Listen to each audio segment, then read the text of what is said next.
Mis queridos amigos, muy buenas noches.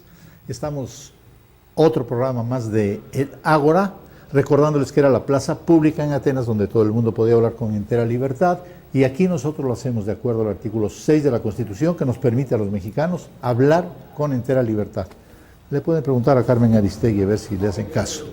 Este sábado que pasó tuvimos una conferencia en nuestro Centro Cultural La Rosa Mística, allá en Córdoba.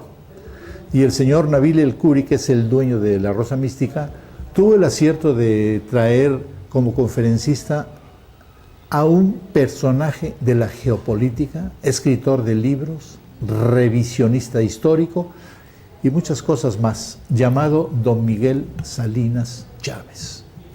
La suerte está de mi lado, pues le pedí que viniera a nuestro querido programa del Ágora y aceptó de muy buen grado. Así es que pues vamos a aprovecharlo. Miguel, bienvenido. Espero que te presentes y nos platiques de tu vida, de tu trabajo y de cómo llegaste a Córdoba. Bienvenido. Muchas gracias, don Celso. Antes que nada, un honor estar aquí en su programa. Le agradezco la invitación. De verdad me siento muy honrado. Es la primera vez que estoy aquí en Orizaba y de hecho en el estado de Veracruz. Así que bueno, me siento muy contento. He visto cosas de verdad preciosas del estado, gente de verdad muy valiosa, espectacular, paisajes, costumbres, tradiciones. Estoy feliz. Eres de Guadalajara, ¿verdad? Soy de la Ciudad de México. Ciudad de México. De la Ciudad de México, pero ya tengo viviendo en Guadalajara 20 años, la mitad de mi vida, entonces ya soy... Sí, ya eres de Guadalajara. Mitad y mitad, ¿no? Sí, soy un híbrido. Y bueno, vine precisamente a estas ciudades de Veracruz a presentar el libro, como que usted menciona.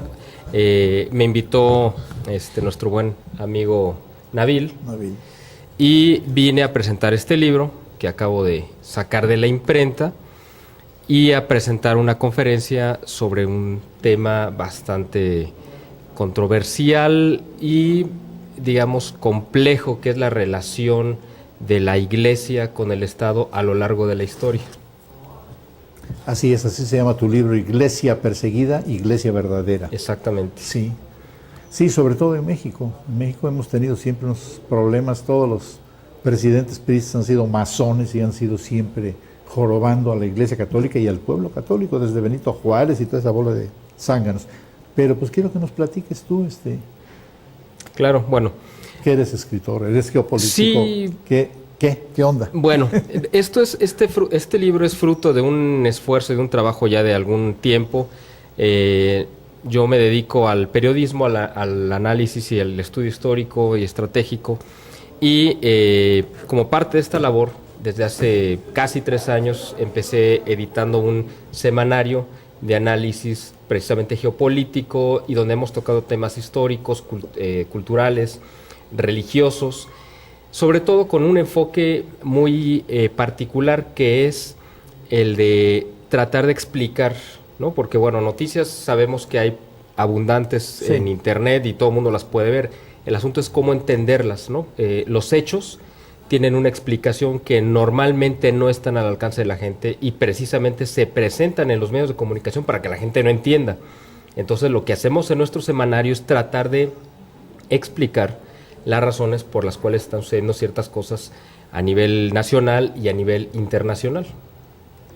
Perfecto. O sea, yo podría decirte en este caso que tú eres un revisionista histórico, estás revisando la historia para que salgan las verdades y sepamos qué es lo que pasa. Pero incluso no solamente la historia, o sea, la historia de mucho atrás, sino nuestra historia que estamos escribiendo día a día actualmente, ¿no? Porque nosotros también estamos escribiendo los capítulos nuevos, digamos, de la historia, y ahí es donde necesitamos dejar un testimonio para las generaciones futuras de cómo estábamos interpretando los acontecimientos que nos tocó vivir. Sí, porque yo se los he dicho muchas veces que tuvimos un programa que se llamó La masificación de las masas, cómo Televisa masifica a todo el mundo, y luego le preguntas a alguien, oye, pero ¿por qué dices esto? Lo vi en Televisa. Así es. O me lo dijo mi amigo de no sé qué, y tu amigo siquiera aprobó la primaria. No, pero es que él habla y pues hay que estudiar, que eso es lo que nadie quiere hacer. Exactamente. Bueno, y ejercer la facultad característica del ser humano, ¿no? Que es el del raciocinio, ¿no? y la conciencia. Bueno, pues ¿Cómo ves la situación en México y en todo el mundo? En todo, en política y en religión, sobre todo las cuestiones de la iglesia. Bueno, la verdad es que tanto en México como a nivel internacional y en la iglesia estamos, creo yo, que viviendo un momento dramático, ¿no? De definiciones. Es una situación, estamos viendo, creo que todo el mundo quien vea este programa sabe y es consciente, porque le ha tocado padecer muchos de los problemas que estamos teniendo en nuestro país y a nivel internacional. Yo creo que es un reflejo muy claro precisamente de toda la pérdida de valores. Y es parte de lo que yo abordo en el libro, en el sentido de la separación que se ha dado, pero más que separación, el enfrentamiento entre lo que es la idea de gobernar con lo que es la idea de llevar una vida espiritual de acuerdo a lo que enseñó Jesús en el Evangelio. Tal pareciera que las autoridades creen que la vida religiosa de las personas debe de ser prácticamente prohibida y que el gobierno está hecho específicamente para aprovecharse de los gobernados, cuando nosotros sabemos que entre más se separa la vida espiritual de la vida social, Sí. se genera en la sociedad obviamente un vacío que se empieza a llenar de mal. ¿De cuál mal? Bueno, de todo tipo de vicios y de todo tipo de malas prácticas. Es lo que siempre ha sucedido en cualquier sociedad. A lo largo de toda la historia de las culturas milenarias, siempre se llevó una relación directa entre los gobernantes y los encargados de la vida espiritual. ¿Por qué? Pues porque el ser humano es un ente material y espiritual y no se pueden separar. El problema es cuando se intenta separar esa vida espiritual de la vida material, que es lo que han hecho muchos gobernantes y es a lo que se vino a enfrentar también Jesús al entrar en conflicto, digamos, con las autoridades tanto judías como romanas, ¿no? Efectivamente. Y de ahí se ha venido a lo largo de la historia este proceso de tratar de separarlos. Ha habido momentos en los que la vida espiritual y material de las personas sí han ido de la mano como debe de ser y entonces han generado grandes progresos para la humanidad. Y ha habido otros momentos, como usted dice, donde la masonería y otros intereses o grupos de poder han tratado de arrancarle a la gente su parte espiritual, generando con ello pues una cantidad de problemas muy graves, ¿no? Sí, esa parte espiritual, que es la que nos da la Iglesia Católica, desde Herodes quiere matar al niño Jesús. Así es. O sea, es judío, el rey Herodes es Así judío. es, claro, claro. Y ya desde esa época empieza la guerra contra la Iglesia Católica. Y la masonería es fundada por estos. Así es, claro. Y siempre en toda la vida nos han traído muy, o sea, pegándole a la Iglesia Católica. Sí, porque además, exactamente, o sea, Cristo vino a traer un mensaje de verdad, de luz y abierto, ¿no? O sea, además universal. Y obviamente las sociedades secretas, y empezando por el mismo Sanedrín judío, siempre se movió en la obscuridad, en la secrecía, y que la gente no supiera muchas cosas, ¿no? Manejando incluso la ignorancia. Por eso es que las sociedades masónicas que se fueron creando a lo largo de la historia de estos últimos 2000 años, creadas, como usted bien dice, a raíz de una inspiración judía, han seguido este patrón, ¿no? Que tiene que ser secreto, tiene que ser muy cerrado, totalmente contrario a lo que es el mensaje del Evangelio.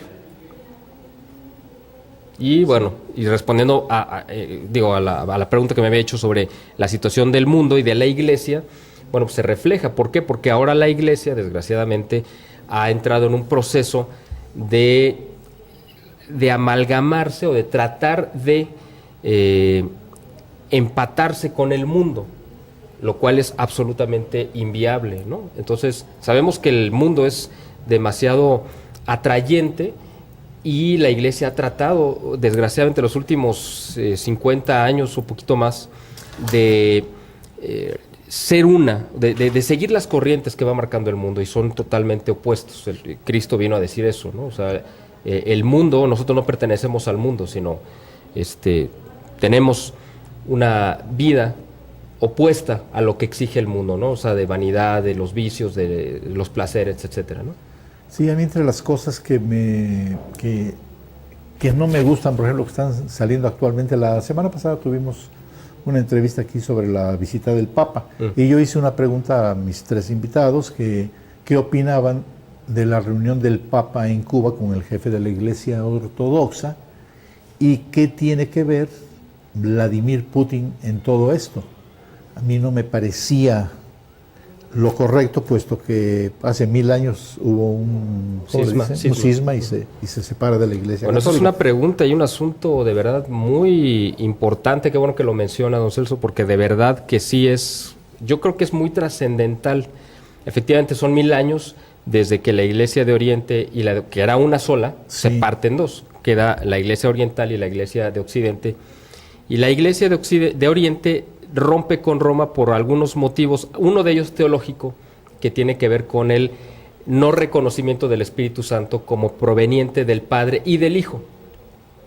La palabra esa y del Hijo es la que provoca el cisma, pero además era una cuestión de autoridad, no querían ellos estar bajo el control, digamos, de Roma, ¿no? Sí. Y bueno, ahí se derivó el cisma. 1000 años después, nosotros somos testigos de esa.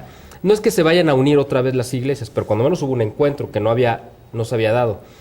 Pero es muy importante el documento que se firmó en el aeropuerto de La Habana entre el patriarca ruso y el Papa Francisco, porque se hizo una defensa muy interesante de la agenda que se ha convertido en el programa político de Vladimir Putin, que es muy importante, es muy relevante. ¿Por qué? Porque en ese documento se acuerda defender directamente la vida desde su concepción hasta su muerte natural, y oponerse al aborto, y además defender la familia natural, que son 3 de las líneas fundamentales sobre las que se ha basado la política del presidente Putin, ¿no? Y efectivamente la mano de Putin estuvo detrás de ese documento.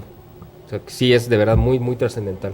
Sí, a mí me ha tocado estudiar algo de Vladimir Putin y del grupo de los BRICS. Así es. Cómo están saliendo. Y es importante que tú nos lo platiques, porque es que ya uno no cree en nada. Así es. Así entonces, ¿tú crees que sí es favorable Putin a la larga para nosotros? Bueno, ni no tan a la larga, ¿no? De hecho, aquí en México tuvimos una experiencia, ¿no? Yo creo que, yo estoy convencido de que Vladimir Putin y los BRICS sí representan una alternativa al nuevo orden mundial. Y de hecho, el presidente de Rusia tiene un interés particular, específico sobre México. Ahorita lo platicamos. Ok. Porque ese sí es importante, ese interés que tiene Vladimir Putin. Tenemos que ir a un corte, amigos, que ya nos lo están pidiendo. Y ahorita seguimos con mi querido amigo don Miguel Salinas. Vamos a...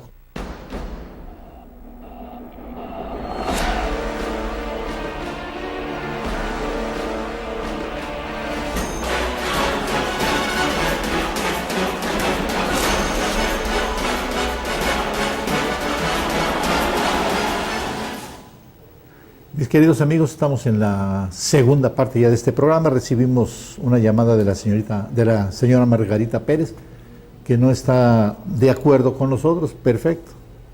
Podemos estar o no podemos estar de acuerdo, pero quiero darle un punto de vista.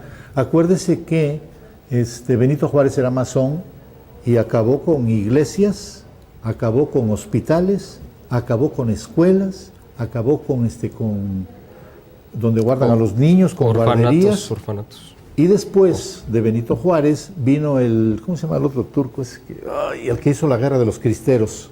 Plutarco Elías Calles. Plutarco Elías Calles también era masón, y a través de las órdenes que le dio la masonería de Estados Unidos, vota una ley en contra del 98% de los mexicanos. Y eso es ilegal por el simple y sencilla razón de que si el 98% somos católicos en México, él no puede sacar una ley para las minorías. Claro. Entonces, la masonería siempre ha estado en contra. Todos los presidentes del PRI que hemos tenido han sido masones, y la mayoría son asesinos.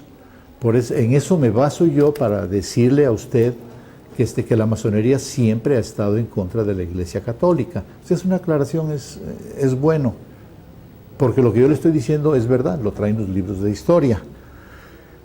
Continuando con nuestro invitado, quedamos que Vladimir Putin tiene un interés muy fuerte en México. En México. Bueno, aquí hay algo muy... Perdón. Sí, no, adelante. Bueno, hay un asunto muy reciente en México que poca gente... bueno, de hecho yo no conozco a nadie que le haya dado esta interpretación a lo que sucedió con el gobierno de Peña Nieto. Todos vimos que desde que entró lo pusieron en los cuernos de la luna. Todos los organismos internacionales, los medios de comunicación lo aplaudían como un gran presidente porque estaba concretando las reformas para entregar por pedazos la riqueza nacional, sí. ¿no? Bueno, sin embargo, de repente hubo un parteaguas, hubo un quiebre, y de repente la prensa internacional se le vino encima de forma despiadada, ¿no? Digamos, con el caso de Ayotzinapa. Porque, y además Ayotzinapa no es una excepción como para que se hubiera tomado, simplemente es una constante que tenemos en el país. Los que vivimos en México y ustedes en Veracruz creo que tienen de primera mano muchísimos casos como los de Ayotzinapa, ¿no? Más de 3,000 jóvenes desaparecidos, en lo que lleva Duarte Ossino de gobernador. Ok, bueno. Aquí lo que sucedió con México y con Putin fue lo siguiente.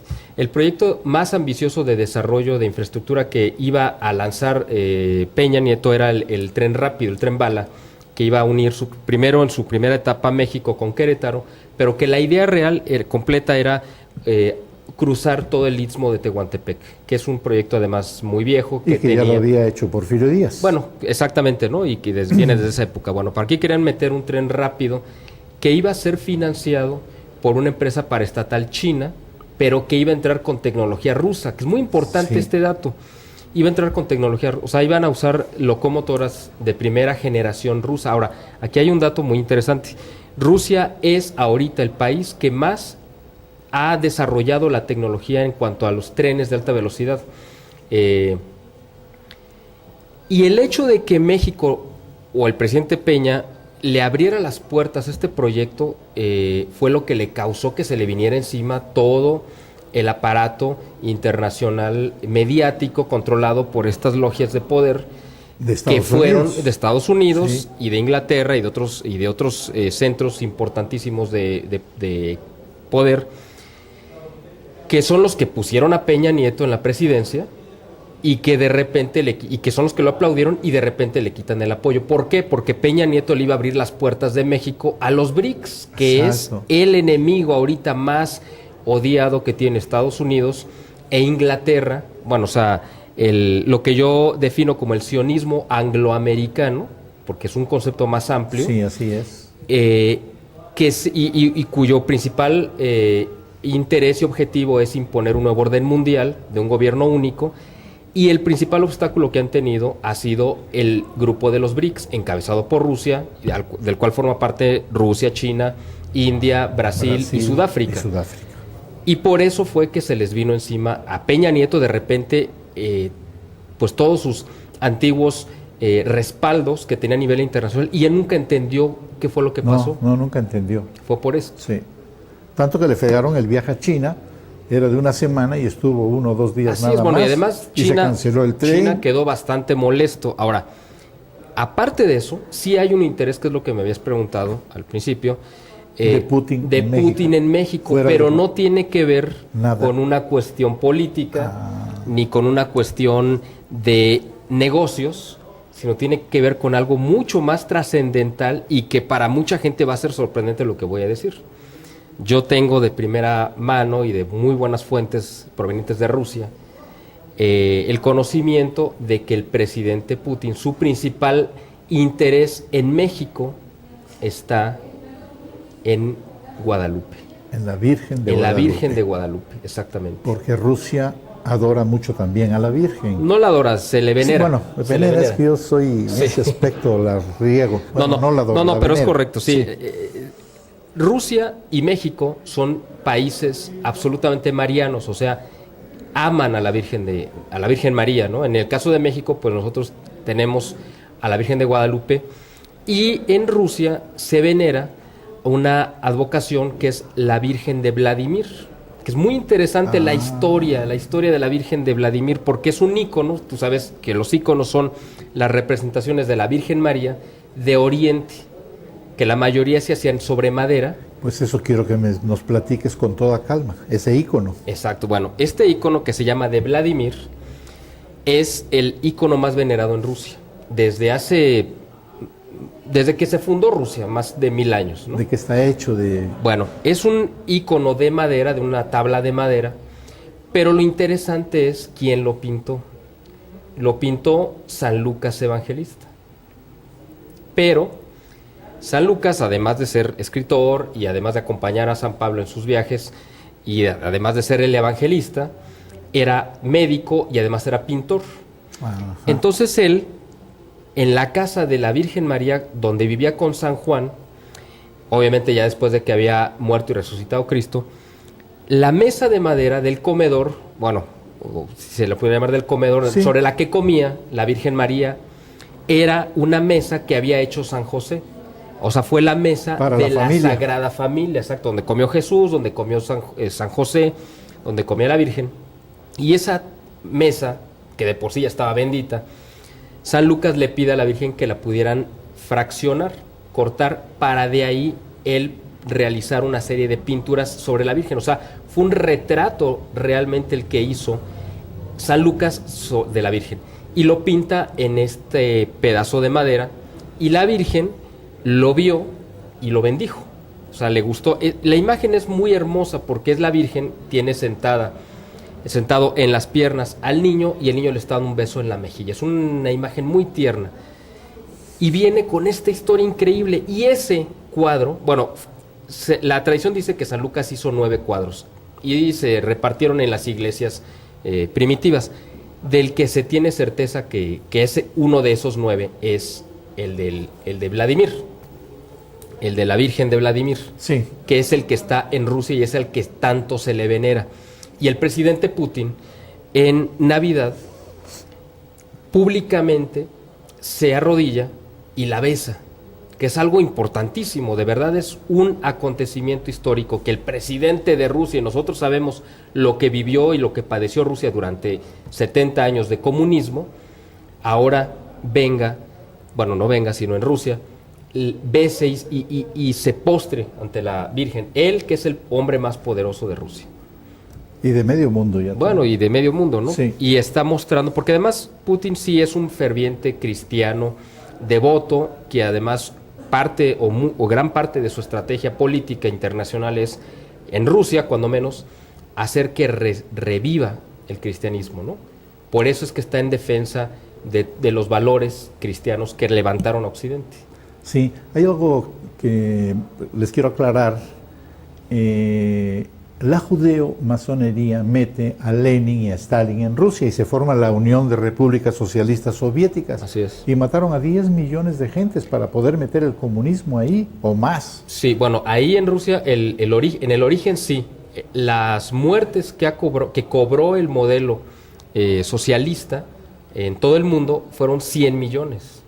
Por el sistema socialista. Exacto, tanto en China, en Vietnam, en Rusia, y en donde se aplicó fue un modelo que llevó destrucción y muerte. Sí, Putin el presidente Putin, cuando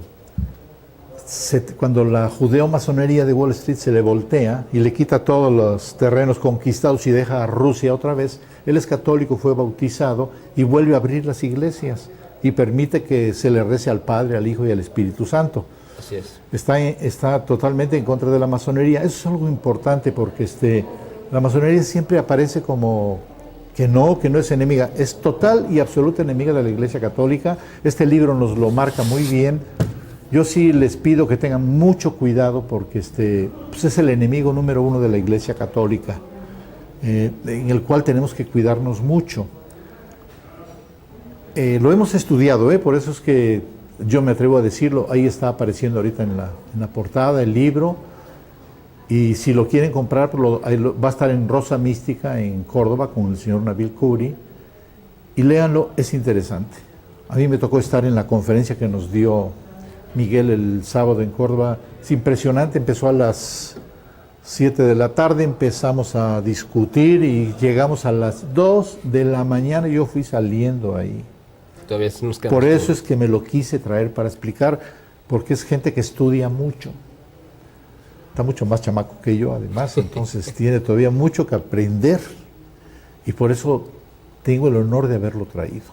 Y qué bueno que hablas de esto de Vladimir Putin, porque qué bueno que dices que está a nuestro favor, porque yo así lo creo también. Así es. Así es. Parte de la judeo-masonería de Wall Street juega con los dólares en todo el mundo. Sí. Y Putin ya no trabaja en dólares, trabaja en moneda oro. Eso es Y muy le importante. quita la mitad del comercio al dólar. Así es. Entonces, Sí, porque una de las estrategias del grupo BRICS precisamente es sustituir el dólar como el patrón de referencia a nivel mundial. Y hay un dato muy interesante, que tú mencionaste lo del patrón oro, que es fundamental. China es el principal poseedor de reservas de oro del mundo. O sea, dicho en otras palabras, es la nación, el país que más oro tiene en sus reservas. Pero Rusia es el país que más oro compra por año. sí, O sea, entre los dos. ¿Por qué? Porque se están preparando para crear que sus respectivas monedas estén respaldadas en el dólar, perdón, en el oro, en lugar para del dólar. sustituir al dólar, exactamente. Y ya nos están pidiendo un comercial ahorita, vamos, nada más quiero decirles esto. En México tenemos mucho oro y lo explotan los canadienses y lo explota medio mundo, se lo sacan de aquí y nosotros no sabemos nada. Son cientos de toneladas diarias de oro que salen de México y nuestra moneda debió de haber sido basada en el oro como fue en tiempo de Porfirio Díaz. No, y hasta el 71, o sea, con el que Luis Echeverría decidió sustituir el patrón oro del peso, fue Luis Echeverría. Luis Echeverría, en 1971 él decide. Que también quiero decirles, es masón en Guadalajara. O sea, pertenece a la masonería de Guadalajara, sí, Luis claro, Echeverría. así es. Por eso es que hay que tener mucho cuidado. Las peores desgracias que hemos tenido en este país han sido provocadas por la masonería priista. Tenemos que ir a un comercial porque ya nos lo están pidiendo, si no nos van a cortar. Ahorita regresamos, amigos. Y de veras, los que gusten llamar, con mucho gusto. Y señor, el día que usted guste reunirse con nosotros, con muchísimo gusto, Margarita, nos reunimos y platicamos porque es importante siempre saber las verdades. Ahorita regresamos.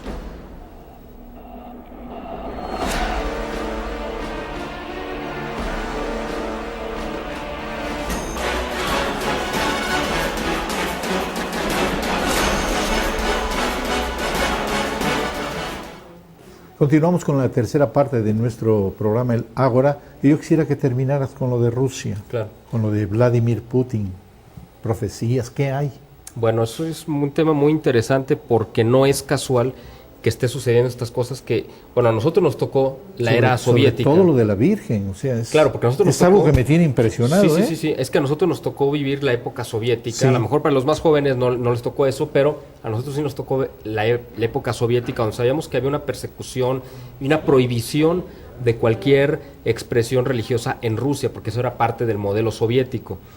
Curiosamente, como tú mencionaste, bueno, la cúpula soviética, en su origen, Que no es lo mismo que Rusia, ¿eh? que no es lo Por mismo que favor. Rusia, claro, Sí. pero la cúpula soviética estaba compuesta en un 80% por judíos, que además estuvieron en ambos bandos, ¿no? Tanto en la parte de los revolucionarios, como tú dijiste, y de los ideólogos, porque Carlos Marx era judío, y Lenin, y además estuvieron financiados por banqueros De Estados judíos, pero en Nueva York, ¿no? O sea, ahí se junta esa pinza, curiosamente, que estrangula a Rusia. Bueno, y esto sucede, el estallido de la Revolución Rusa es en 1917, en octubre. Curiosamente, a partir de mayo, del 13 de mayo de 1917, que hay que recordar, estaba en desarrollo, y en la parte más dura, la Primera Guerra Mundial, la Virgen María se aparece en Fátima. En Fátima, Portugal, a 3 pastorcitos. Y les advierte que Rusia va a esparcir sus errores en el mundo. Pero es muy importante porque esto todavía no sucedía. O sea, además, los pastorcitos yo creo que ni siquiera sabían que existía Rusia. No, ni sabía. O sea, no. Menos que iba a haber un modelo que iba a ser, o sea, nada, no tenían ellos idea absolutamente de nada. a lo mejor con trabajo sabían que había una guerra en Europa, ¿no?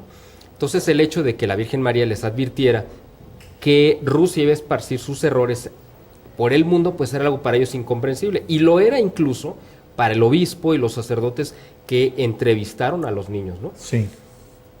Pero viene después una promesa de la Virgen. Dijo que al final Rusia se iba a convertir, pero como requisito pidió la consagración de Rusia al corazón inmaculado de María.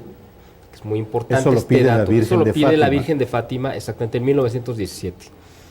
Esta consagración obviamente tuvo muchos impedimentos para poderse realizar por una cuestión política y de intereses, y porque la Iglesia, y es lo que plasmo en el libro, la Iglesia ha sido infiltrada por la masonería, y esa infiltración impidió que durante el siglo XX, prácticamente durante todo el siglo XX, se llevara a cabo esa consagración. Sí. Bueno, sin embargo, en 1984 Juan Pablo II realiza esta especie de consagración a medias, porque consagra a todo el mundo. Entonces, pues sí, dentro del mundo está Rusia. Es como si, bueno, pues vamos a consagrar todo el universo, y dentro de todo el universo pues está Orizaba. Sí. Bueno, sí, ¿no? Bueno, claro.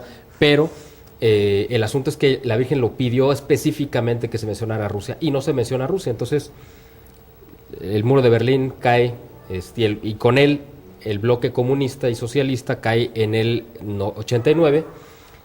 Y a partir de que Putin sustituye a Boris Yeltsin como presidente en el 99, y sobre todo que ya es electo presidente en el 2000 en su primer periodo, pero específicamente en el segundo, que empieza en el 2012, Vladimir Putin se empieza a transformar de una forma increíble a Rusia en todos los aspectos: social, político, económico, pero esto no se entiende a menos que se vea desde la óptica de Fátima, o sea, de que se está empezando a cumplir esta promesa de la Virgen de que al final Rusia se iba a convertir, porque estamos viendo que Rusia ahora, el presidente de Rusia se ha convertido en el principal defensor de los cristianos a nivel mundial, Sí. y además es el que les está recriminando a sus pares europeos que están abandonando los principios cristianos, que son los que les dieron el sustento como naciones ricas, y ellos están ahora renegando de esas raíces, y Rusia les dice tienen que regresar a su identidad y a su origen cristiano para poder resolver los gravísimos problemas sociales que está enfrentando Europa. Entonces, esto tiene que ver totalmente con Fátima. Por eso el presidente Putin tiene tanto interés, porque él sabe, él está consciente de este fenómeno, de esta situación sobrenatural que se está dando en Rusia, y por eso tiene los ojos puestos en México. Ahora, en México tenemos que debemos de recordar que tiene su origen la nación mexicana, digamos, en un acontecimiento también sobrenatural. Conocemos la historia de que las tribus provenientes de Nayarit, que no sabemos exactamente de qué lugar específico, recibieron una promesa de Dios o una orden de que fueran en peregrinación, como fue el pueblo hebreo, a buscar una tierra prometida. Y en esa tierra prometida la iban a identificar donde encontraran el águila devorando a una serpiente sobre un nopal. Sí. Por lo tanto, cuando llegan, Está en la historia. está en la historia además, cuando llegan y le identifican, México, o sea, Tenochtitlan se convierte en la tierra donde el águila devora a la serpiente. O sea, donde el mal, que es la serpiente, es devorada por el bien, que representa el águila. Y la Virgen, el icono, bueno, la imagen de Guadalupe incluye, que la gente piensa que es un ángel el que está a los pies de la Virgen, pues no es un ángel, es un hombre con alas de águila, que es esta águila que devoró a la serpiente. O sea, es la segunda parte, o sea, es la promesa cumplida. ¿Por qué? Porque ya no aparece la serpiente, o sea, ya fue eliminada, ¿no? Pero no hemos llegado a esa parte de la historia humana en la cual el mal ha sido derrotado. Ahorita, de hecho, estamos enfrentando probablemente el peor de los combates a lo largo de toda la historia, donde parece que el mal finalmente derrotó al bien, porque si vemos en nuestras sociedades, así está, sí. Todo pareciera indicar que el mal se salió con la suya y que el bien fue el derrotado, aunque no es así, obviamente. Sí, aquí con Echeverría, que quita el patrón oro, es donde nos carga la trompada, se empieza a devaluar la moneda y llegó a valer hasta 9.800 pesos por $1, que luego le quitaron Así es. 3 ceros y vuelve a empezar la cuenta. Pasan 2 presidentes católicos, que son Vicente Fox y Felipe Calderón, y no se devalúa la moneda. Y entra el imbécil, atarantado y desgraciado de Peña Nieto, y lo primero que hace es romperle el hocico a la moneda. ¿Por orden de quién? Por orden de la judeo-masonería de los Estados Unidos, que nos tienen agarrados y están haciendo más pobre al campo. Así es. Y estamos importando alta fructuosa y partiéndole el hocico al campo, Claro. al azúcar de los campesinos. Así es. Y todo eso viene de Estados Unidos. Y este señor es un soberano traidor a la patria. Claro, así es. Peña Nieto es un traidor a la patria. Por eso es que pareciera como que el mal está triunfando en todos lados, ¿no? Y en realidad lo que estamos viendo efectivamente es que se está cumpliendo el programa exigido efectivamente por los banqueros internacionales para imponer un nuevo orden mundial en el cual ya no va a haber naciones, o sea, las naciones se les lleva a la quiebra, que es lo que estamos viendo, por eso la moneda también se pulveriza y se impone, o sea, van a decir, bueno, la alternativa para que ya no haya una devaluación del peso es que ya desaparezca el peso. Exacto. Y se impone la moneda única, que va a ser el dólar, y va a haber un gobierno único. Tú sabes perfectamente que se intentó en el gobierno de Bush con Fox implementar un comando norte, o sea, un comando militar que abarcara desde Canadá hasta México, obviamente bajo las órdenes de Estados Unidos. Pero eso es lo mismo que quieren hacer en todo el continente. O sea, la idea es crear primero bloques de países que pierdan su identidad religiosa, su identidad cultural, su identidad histórica y de idioma, que es lo que los caracteriza. Y entonces los vuelves homogéneos, todos son iguales y entonces los puedes dominar fácilmente. Sí. Que es el mismo proceso que se está viendo en Europa con la Unión Europea, de la cual, por cierto, Inglaterra se está ahorita ya saliendo, porque sabe que, aunque ellos la crearon, pues obviamente... Saben que se está hundiendo. Sí, por supuesto. Se lo Claro. está Y además, llevando el tren. además, para eso la hicieron. O sea, no es que les hayan fallado los cálculos, es que la hicieron con ese fin. Ahora, la situación que estamos viviendo en México económica no es que a Videgaray le hayan salido mal las cuentas, o a Peña, o a quien las haya hecho. Es que estaba hecho el modelo para crear esta situación, exactamente para eso. Lo ordena Estados Unidos y estos lo acatan. Por supuesto, claro. Son unos traidores. Así es, y esto no es de ahorita, sino viene, como tú dijiste, desde Plutarco Elías Calles, Desde que Benito Juárez acepta, y desde antes, ¿no? Claro, pero en el caso de Plutarco Elías Calles, que acepta, por ejemplo, que estalle, se le exige que estalle una persecución religiosa en contra de la mayoría, del interés de la mayoría de la población, pero además se le dan las órdenes desde el Departamento de Estado norteamericano, y él las sigue, ¿no? A pie juntillas, o sea, no pone ningún obstáculo, lo hace, y además desde ahí viene también la orden de que ya detenga la guerra cuando vieron que la estaban perdiendo, ¿no? Porque eso también es importante decirlo. Si no ganaron una, la estaban perdiendo. Así es. Entonces viene la orden de Estados Unidos y sabes que ya, deténla, porque lo que va a pasar es que van a tirar al gobierno, a mi gobierno títere, eso es lo que pensó el gobierno de Estados Unidos, y eso sí yo no lo puedo permitir. Bueno, pues qué bueno que terminamos con lo de Rusia y con lo de la Virgen de Fátima. Así es. Para que empecemos con otro tema. Háblanos un poco de tu libro. Muy bien. Porque de verdad yo quedé impresionado con la conferencia. Te agradezco muchísimo que hayas venido. No, de verdad que me siento muy honrado de estar en este programa, de estar contigo, porque yo sé que tú siempre te has esforzado por darle al público que te sigue cada semana, que yo sé que es muchísimo, un contenido que les sirva, ¿no? que les ayude en su crecimiento. Claro. Y yo me sentí muy honrado de tenerte en primera fila el sábado en la conferencia. Y este libro y el tema, como tú escuchaste el sábado, básicamente está enfocado, es de esto que hemos hablado. O sea, no nos hemos salido del tema, ¿no? Todo lo que hemos hablado. ¿Por qué? Porque es un recorrido histórico de lo que ha sido la historia de la Iglesia como una iglesia perseguida. Y esa ha sido una característica que la ha identificado. Y además Cristo lo dijo desde el principio. Dijo, esta iglesia va a ser perseguida, ustedes no se asusten, ustedes van a contar con mi protección, va a estar el Paráclito, que es el Espíritu Santo, etcétera, etcétera. O sea, siempre fue de parte de Cristo una necesidad que los apóstoles se prepararan y los que los hemos seguido, que nos preparamos para la persecución, pero que no nos atemorizáramos. Obviamente, a lo largo de toda la historia de la humanidad, no de toda la historia, sino de toda la historia de la Iglesia, han surgido diferentes enemigos, diferentes ataques, diferentes formas de tratar de destruirla, de muchas formas, ¿no? Pero finalmente llegamos en el siglo XX a la manera más eficiente y más destructiva que se le ocurrió a la masonería o a la judeomasonería para hacer daño en la iglesia, que es la infiltración. O sea, entrar a la iglesia y desde adentro destruirla. Es la forma en la que le han hecho más daño a la iglesia. ¿Por qué?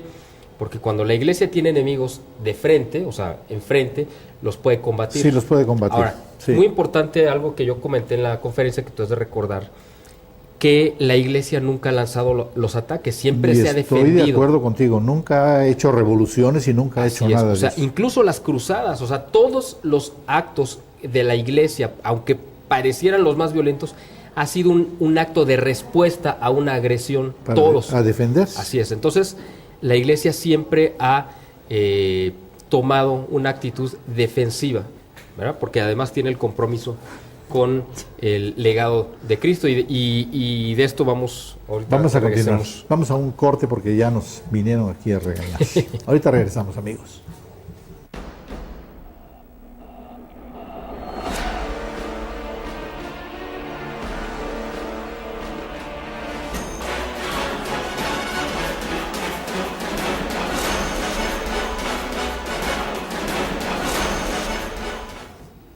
Pues vamos en la cuarta parte del programa, ya se está terminando. Quiero preguntarte algo, que me expliques algo de San Pío X y la encíclica Pascendi. Bueno, en su encíclica Pascendi, San Pío X habló precisamente de esto, de la infiltración de la iglesia. Él habló fue a principios del siglo XX, no recuerdo exactamente el año, 1904, 1905.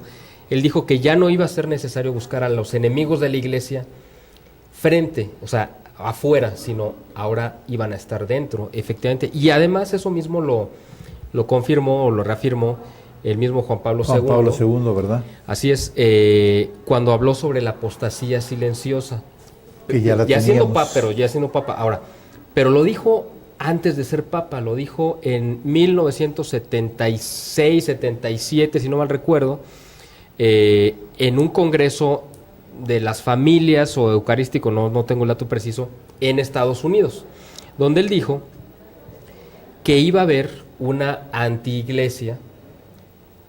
Fíjate esto, Sí, y era el cardenal Karol Wojtyla, que iba a haber una antiiglesia que iba a perseguir a la verdadera iglesia, ¿no? Que iba a ser una iglesia falsa, que aparentemente iba a ser la iglesia oficial, pero que iba a ser una iglesia falsa. Es muy importante quién lo dice, porque no es tu opinión ni es mi opinión, sino lo dijo. ¿Quién lo dijo? Sí. Exactamente, un cardenal que a los 2 años se convirtió en sumo pontífice. Y esto es realmente la situación que se ha ido agravando y acelerando en la iglesia ya en estos últimos tiempos, o sea, en los tiempos recientes. Esto es una situación de la que yo hablo en el libro, precisamente. O sea, todo el libro está enfocado en identificar a los enemigos de la iglesia, los ataques que ha tenido y cómo la iglesia ha sabido responderlos y salir avante. Sin embargo, estamos en el momento final, en el momento más difícil de toda la historia de la iglesia, porque la iglesia sobrevivió a las persecuciones del Imperio Romano, sobrevivió a los cismas, sobrevivió al Islam, sobrevivió a la Reforma Protestante, sobrevivió a la Revolución Francesa, al comunismo, a la masonería, pero va a llegar, este es el momento cúspide, el momento de mayor dramatismo de la historia de la iglesia, que es cuando la iglesia sea combatida y perseguida por la misma iglesia. Una pregunta, es que se nos va el tiempo, me tengo que apurar. ¿Cómo ves la situación actual de la iglesia ya aquí en México? ¿Si está también infiltrada? Bueno, que quiero que me hables, ¿cómo estamos? Bueno, así es, de hecho... ¿Quiénes? ¿Hay culpables aquí? Claro, por ejemplo, en México sí hay una infiltración, obviamente, masónica. O sea, la pregunta que hizo la señora al principio diciendo, bueno, que no encontraba como mucha diferencia. Sí. Bueno, claro que son totalmente opuestas, ¿no? Sin embargo, la masonería que se ha infiltrado en la iglesia ha hecho borrar aparentemente esas irreconciliables diferencias, ¿no? Entonces, muchos obispos y sacerdotes en México han cometido apostasías, o sea, han ido en contra de la revelación, de la Sagrada Escritura, de la tradición y del magisterio para adaptarse al mundo, que es lo que habíamos comentado al principio. Sí. Todo el problema, por ejemplo, de los sacerdotes pederastas que han abusado de niños, pues es esto, o sea, al final de cuentas es esta infiltración de la iglesia. Esos sacerdotes no necesariamente eran masones, o sea, no voy a eso, sino No, me refiero... ni todos los masones son malos, No, ni no, todos no, los priistas claro. son malos, Exacto, no, pero pero me la parte refiero- de mando, sí. Exacto, bueno, y los sacerdotes, estos, son unos cados simplemente, son unos delincuentes, son protegidos por obispos o encubiertos por obispos, que muchos de ellos sí están contaminados de masonería y que le hicieron un daño tremendo a la iglesia, pero muy, muy grave. Ahora, obviamente los sacerdotes pederastas no es la mayoría de los sacerdotes, es una mínima parte, pero es escandaloso, no debería de existir. Entonces, esto es un reflejo de lo que está sucediendo en la Iglesia Universal. O sea, México no es una excepción. Nosotros vemos aquí en México, y yo te puedo decir casos, no quiero mencionar nombres, pero casos específicos de Pues puedes. iglesias locales, como en el caso, por ejemplo, si puedo decir nombres, lo voy a Claro. decir.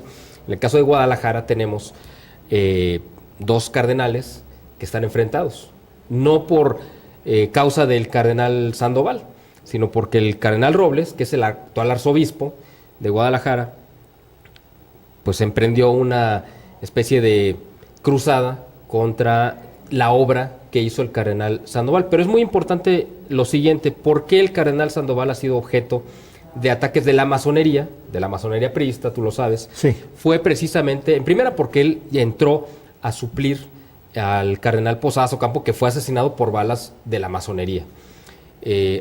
En el cuento del enfrentamiento entre bandas de narcotráfico en el aeropuerto de Guadalajara, que fue totalmente falso. A él lo asesinan cobardemente y ponen al cardenal Sandoval para que aclare este asesinato, o sea, para que lo pueda, sacar a la luz lo que realmente sucedió. Y dentro de las cosas muy positivas que hizo el cardenal Sandoval fue, aparte de emprender una defensa de la memoria del cardenal Posadas, fue revivir la memoria de los héroes cristeros, o sea, de los héroes, de los mártires de la guerra cristera, y los eleva a los altares. Fue obra de él realmente, y de Juan Pablo II. Entonces, por supuesto que la masonería lo aborrece. Ahora, hay ciertas coincidencias. Por ejemplo, es evidente que el cardenal Robles Ortega pues lleva una amistad muy estrecha con el presidente Peña Nieto. Eso no es un secreto, eso es público. ¿Por qué? Porque fue el obispo titular en Toluca, cuando Peña Nieto era el gobernador. Y Peña Nieto pertenece a la masonería de Atlacomulco. Bueno, de Atlacomulco, cuando menos pertenece al grupo político de Atlacomulco, que es el grupo más duro de la masonería priista. Sí.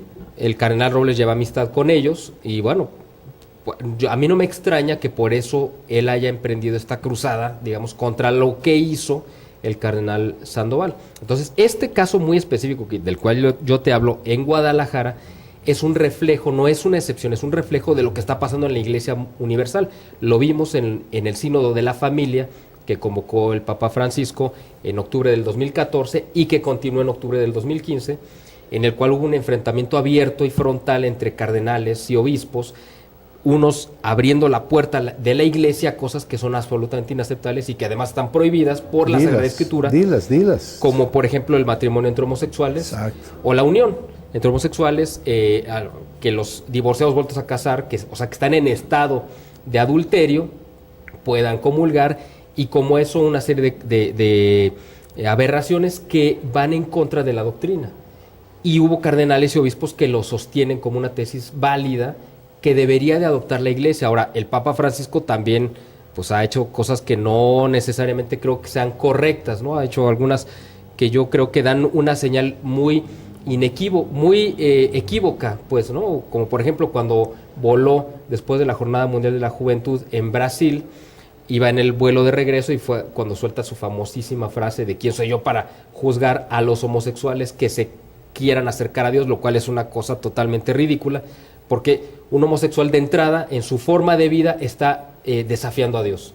Le está diciendo, yo corrijo a Dios porque Dios se equivocó. O sea, yo soy hombre, pero debía haber sido mujer, o soy mujer, pero debía haber sido hombre, y Dios se equivocó, es mal hecho, y yo lo estoy corrigiendo. Entonces alguien que piensa así, pues no se puede acercar a Dios de forma sincera, como dice el Papa Francisco, o sea, es un contrasentido.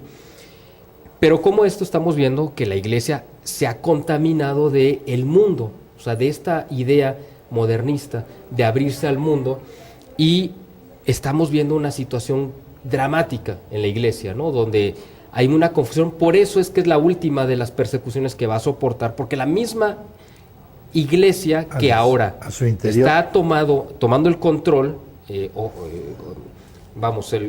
control administrativo, digamos, de la Iglesia, se va a lanzar en perseguir a la Iglesia verdadera, que es la que defiende la doctrina, la que defiende la tradición y la que defiende el Evangelio. Todo eso viene aquí en el libro. Así es. Todo está fundamentado. Totalmente. Todo tiene bases. Así es. Por eso es importante. Ahorita pues es una invitación que le hicimos, nos está hablando sobre el libro, pero todo en el libro está perfectamente, aparte de explicado, fundamentado. Así es, así es. Sí, a mí las cuestiones por ejemplo, de los priistas y de los masones y todo eso, pues no todos son malos, porque hay priistas que son gentes buenas y hay masones que son gentes buenas, pero en los grados 33 y eso es pura porquería.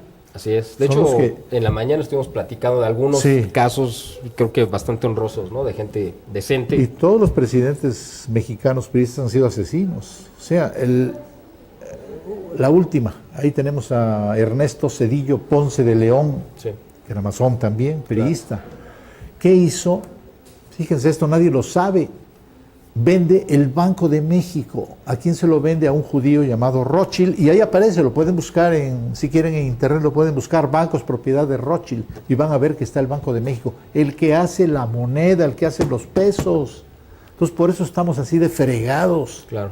Estamos pasando, pues, algo terrible que están provocándonoslo desde afuera. Y no solo está quebrado el campesino, está quebrado el trabajador, está quebrado los empresarios micros y pequeños y medianos, y nos están hundiendo esos güeyes. ¿Por qué? Por una traición de Ernesto Zedillo de vender el banco. Y los Estados Unidos, ¿de qué se espantan si su Banco de la Reserva Federal de los Estados Unidos, que es el que hace el dólar, también es de propiedad de Rothschild y de 8 socios más? Y ya nos vamos, ya nos vinieron a decir que adiós. Oye, de veras, Miguel, me dio muchísimo gusto, tenemos que dejarlo porque ya se terminó el tiempo. Muchas gracias. No, al contrario, muchas gracias. Y cuando vuelvas, esta es tu casa. Muchas gracias. Quiero que te consideres del equipo desde este momento, del Ágora. Claro que sí.